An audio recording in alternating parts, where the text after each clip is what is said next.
Aí, pessoal, voltando aqui, ó, com a Fan 125. Esse aqui é o cabeçote, como ele tá cheio de borra. O que causa isso aqui, pessoal, é rodar muito com o óleo velho, tá? Rodando aí com o óleo velho aí, muito tempo aí, ó. Causa isso aqui, ó. O óleo carboniza e vai pregando nas paredes do motor aí, ó. Tanto no cabeçote, como lá no. Como aqui na, na camisa aqui, ó. Entendeu? Aqui também, ó, na tampa, na mesa, entendeu? As válvulas aqui bem carbonizadas aqui, ó. Tá vendo? Essa válvula aqui, ó. Essa válvula aqui, pessoal, essa aqui, ó, tá empenada. Um penozinho de leve, mas tá empenada. Tem que trocar essa válvula, ok? O pistão tá aqui, ó, todo arranhado.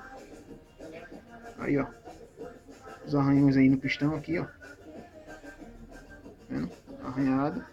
Tanto de um lado como do outro também. O outro lado também tá arranhado, ó. Bem arranhado mesmo. Então tem que substituir esse pistão, trocar essa válvula aqui, que é a válvula de escapamento, e trocar esses retentores, né? Esse e esse retentores aqui, fazer uma limpeza aqui, nessa parte aqui, descarbonizar também aqui atrás, ó. Então tá carbonizado aqui, ó. Deixa eu colocar a lanterna. Olha como a válvula de escape tá bem carbonizada ali dentro. A da dimensão não, tá limpinho, né?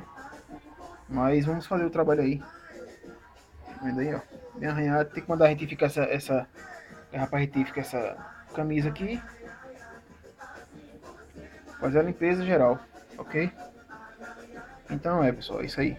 Amanhã eu volto, já é mais de 8 horas da noite. Eu vou subir esses vídeos e amanhã eu tô voltando com ela aí novamente, tá?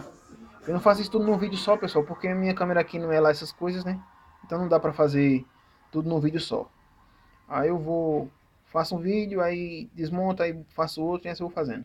Depois que eu comprar uma câmera melhor, aí eu melhoro aí a edição desses vídeos, tá? Então é isso aí, pessoal. Um abraço aí e até amanhã com a Fan 125.